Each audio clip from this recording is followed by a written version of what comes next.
Na tabia nyingine ambayo ni mbaya zaidi, watu wengi wanatumia na imekuwa ni hatarishi na imekuwa ikiharibu sana meno ya watu na fizi za watu, ni tabia ya kutumia toothpick kwenye kuchokonoa meno.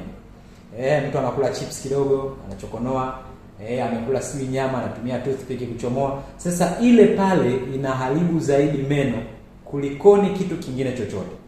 Kwa nini? Kwa sababu unapokuwa unatumia toothpick kwenye kuondoa mabaki ya vyakula, cha kwanza unajisababisha mwenyewe space, unatengeneza space. Lakini cha pili, unaharibu fizi zako. Fizi mara nyingi zinashuka chini. Lakini kitu cha tatu, unaliendelea kuliharibu jino lako. Kwa nini? Kwa sababu unaweza ukajikuta lile jino lako linapata erosion. Kwa hiyo unajikuta lile jino lako linakuwa kama linaisha. Sasa hicho kitu ni kitu ambacho kimesababisha matatizo mengi. Mtu anapokuja kwa mfano clinic, anakuambia anatumia zaidi toothpick badala ya floss. Mwisho wa siku unakuta ana space kubwa, anapata sensitivity, maji yakiingia anapata maumivu. Mwisho wa siku unajikuta tu meno yako from nowhere yanaanza kuuma. Lakini fizi zako zinakuwa ni dhaifu sana. Sasa nini ufanye? Tumia dental floss.